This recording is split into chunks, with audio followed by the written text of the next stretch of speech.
नमस्कार, देश न्यूज में आपका स्वागत है। मैं हूं आपके साथ धर्मिष्ठा और आप देख रहे हैं खबरों में खास। प्रदेश की राजनीति का केंद्र बिंदु रहा विंध्य प्रदेश का चुरहट विधानसभा क्षेत्र बहुचर्चित रहा है।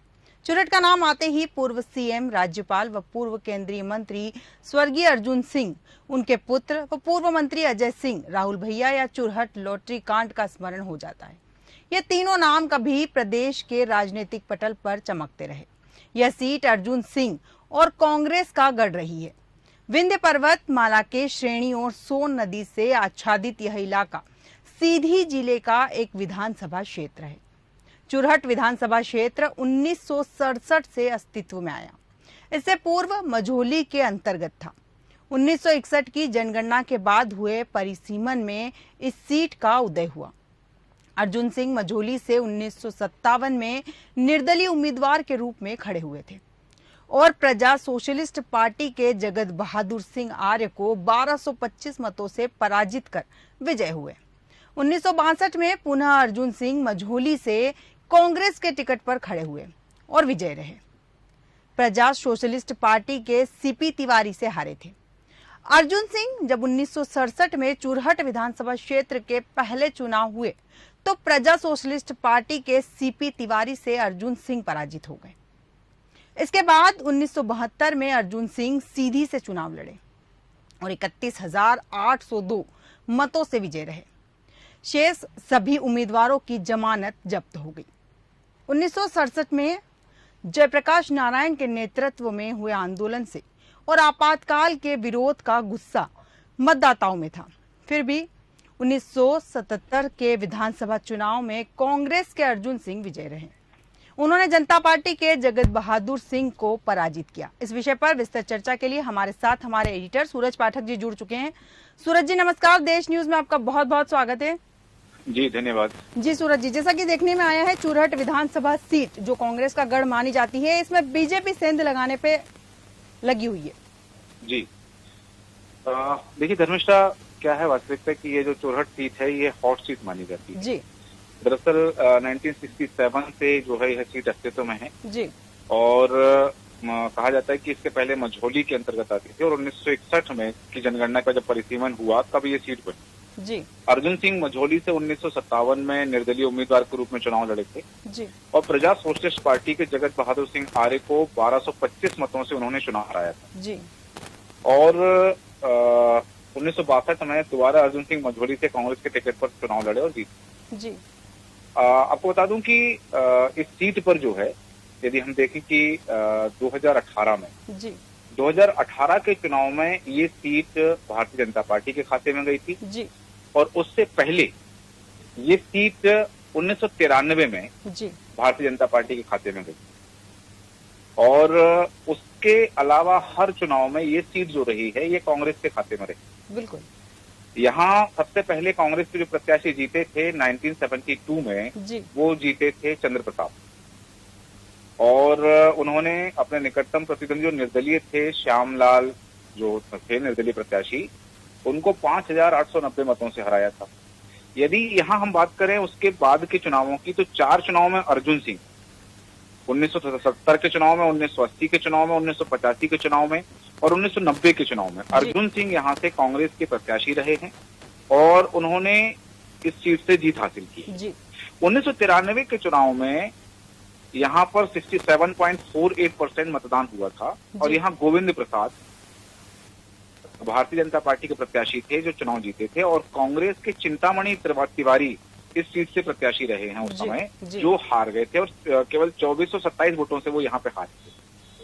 और उसके बाद में जब 1998 में यहाँ चुनाव हुए तो 1998 में अर्जुन सिंह के बेटे जो हैं अजय सिंह राहुल भैया, जो इसके पूर्ववर्ती सरकार में 2013 का जब चुनाव हुआ था उसके बाद जब सरकार भारतीय जनता पार्टी की बनी थी तो उसके बाद में विधानसभा में नेता प्रतिपक्ष रहे हैं लंबे समय तक, वो 1998 के चुनाव में जीते। 1998 में उन्होंने गोविंद प्रसाद मिश्रा को यहाँ पे हराया था जो 1993 में भारतीय जनता पार्टी का चुनाव जीते थे और लंबी लीड से 18,343 वोटों से उन्होंने यहाँ पर हराया था उनको। यदि बात करें उसके बाद हम 2003 के चुनाव की, जो 2003 के चुनाव में भी अजय सिंह राहुल ने गोविंद प्रसाद मिश्रा को हराया था और उसके बाद में 2008 के चुनाव में भी अजय सिंह जीते, लेकिन इस समय इस चुनाव में भारतीय जनता पार्टी के प्रत्याशी अजय प्रताप सिंह रहे हैं, जो 10,000 वोटों से हारे जी।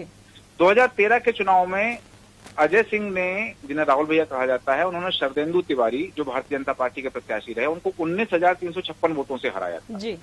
2018 में थोड़े से समीकरण बदले और 2018 के समीकरण इस तरह से बदले कि अजय सिंह चुनाव हार गए। जी। क्योंकि कांग्रेस का गढ़ कही जाती है ये सीट, और कांग्रेस का गढ़ होने के बावजूद भी ये सीट 2018 के चुनाव में कांग्रेस यहां से जीत हासिल नहीं कर पाई जी। और यहां से भारतीय जनता पार्टी के शरदेंदु तिवारी चुनाव मैदान में उतरे। और एक बार मैं आपको बताना चाहूंगा कि ये 2018 का जो समीकरण रहा है जी, इस 2018 के समीकरण में ये स्थितियां बदली रही हैं यहाँ पर, और अजय सिंह चुनाव वहां से हारे जी। और इस बार फिर 2023 में शरदेंदु तिवारी भारतीय जनता पार्टी के प्रत्याशी हैं, जो सिटिंग एमएलए हैं, और अजय सिंह राहुल, जो 2018 में चुनाव हार गए थे, उन्हें फिर से कांग्रेस ने मौका दिया है जी। और उन पर दांव लगाया है। हालांकि चूंकि ये जो सीट है, इस सीट पर ठाकुर और ब्राह्मणों का बहुल माना जाता है जी। और ये इस सीट पर 9 बार कांग्रेस जैसा बताया और 2 बार भारतीय जनता पार्टी जीती। जी। 12 चुनाव हुए हैं अभी तक चुरहट विधानसभा सीट पर, जी।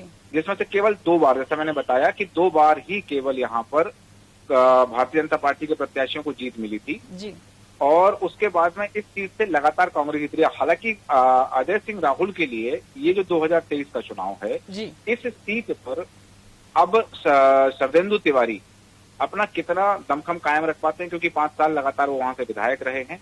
और अजय सिंह राहुल के लिए भी कहीं ना कहीं साख का सवाल होगा, क्योंकि इस चुनाव में उनको जीत हासिल करना जरूरी हो जाएगा, क्योंकि अगर वो इस चुनाव में जीत हासिल नहीं कर पाए तो फिर कांग्रेस, क्योंकि अभी जो देखा जा रहा है कि कांग्रेस से टिकट उनको मिल तो गया है, हालांकि कहीं ना कहीं ये भी था कि उनके टिकट पर भी असमंजस था, क्योंकि पिछला चुनाव वो 6,402 वोटों से हार गए। बिल्कुल जी धर्मिष्ठा। जी सूरज जी, जैसा कि आपने बताया कि उनके लिए सीट चुनौती रही, क्या भारतीय जनता पार्टी ने जो उम्मीदवार यहाँ उतारा है वो जीत पाएगा इस सीट को?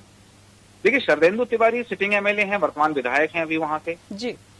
और अब उन्होंने क्या कार्य किया है, उनकी कार्यशैली क्या रही है जी, उनकी कार्यशैली से जनता कितनी आश्वस्त है, और उसके साथ ही सबसे बड़ा सवाल यहाँ पर यह भी होगा कि यदि हम देखें कि अजय सिंह राहुल जी कितना अपना दमखम, क्योंकि जैसा मैंने बताया कि ये जो सीट है, इस सीट पर ब्राह्मण और ठाकुरों का मतभेद हमेशा रहा है जी। और इस बार क्योंकि ये हमेशा इस चुनाव में यही चीज देखी गई है कि इस सीट पर ब्राह्मण और ठाकुरों के बीच में टक्कर होती रही है। जी।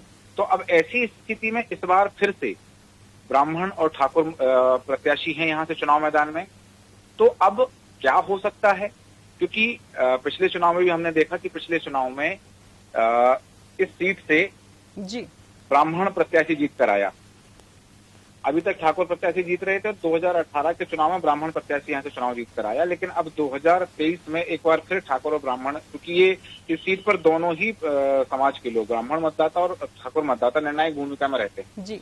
जरा सा इधर उधर होता है और परिणाम इस चीज से बदल जाते हैं। जैसे मैंने बताया कि पिछला चुनाव केवल 6,402 वोटों से हारे थे अजय सिंह जी। तो अब केवल और केवल इतना ही समीकरण है कि ये इस बार क्या कौन अपना बेहतर प्रदर्शन कर पाता है, उसके आधार पर ये चीज तय होगी। जी सूरज जी, जैसा कि आपने बताया कि यहाँ ठाकुर और ब्राह्मण मतदाता जो है निर्णायक भूमिका में, क्या यहाँ कोई तीसरा दल भी नजर आ रहा है? आपने सवाल फिर से दोहराएंगे आप? सूरज जी, क्या यहाँ तीसरा दल भी नजर आ रहा है? देखिए, तीसरे दल की, चूंकि मध्य प्रदेश में द्विदलीय व्यवस्था है और हालांकि आम आदमी पार्टी ने अनिंद्र गोविंद मिश्रा जो हैं उनको आम आदमी पार्टी ने यहाँ से प्रत्याशी बनाया हुआ है जी। लेकिन आम आदमी पार्टी हो, सपा बसपा हो, हालांकि इसके आसपास की सीटों पर हम देखते हैं तो वहाँ सपा बसपा का प्रभाव देखने मिलता है जी। वो वहाँ वोट काट सकती हैं और उस वोट काटने का नुकसान कांग्रेस को हो सकता है। लेकिन क्योंकि अभी तक इस सीट तक चुरहट सीट से ना तो सपा ने अपने प्रत्याशी घोषित किए हैं और ना ही बसपा ने घोषित किए हैं। हाँ, आम आदमी पार्टी ने जरूर अनिंद्र गोविंद मिश्रा जो हैं उनको इस सीट से अपना प्रत्याशी घोषित कर दिया है।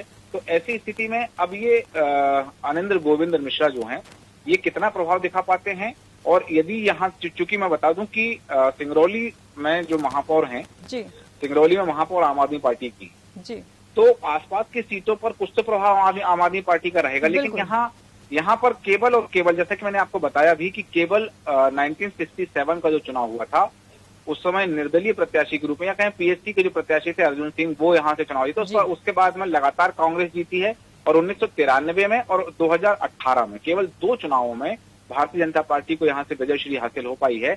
बाकी लगातार यदि हम देखें तो इस सीट से लगभग 9 बार कांग्रेस के प्रत्याशी यहाँ से जीतते आए हैं, केवल यदि हम 2018 और 1993 का चुनाव छोड़ दें तो। जी धर्मिष्ठा। जी सूरज जी, तमाम जानकारी के लिए और हमारे साथ बने रहने के लिए बहुत बहुत धन्यवाद आपका।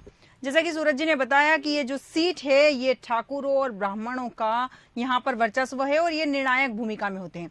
अब भारतीय जनता पार्टी कितना अपना दम यहाँ दिखा पाती है कांग्रेस के उम्मीदवारों के आगे, ये देखना दिलचस्प होगा। हमारे खबरों में खास में इतना ही। आप बने रहिए देश न्यूज के साथ। नमस्कार।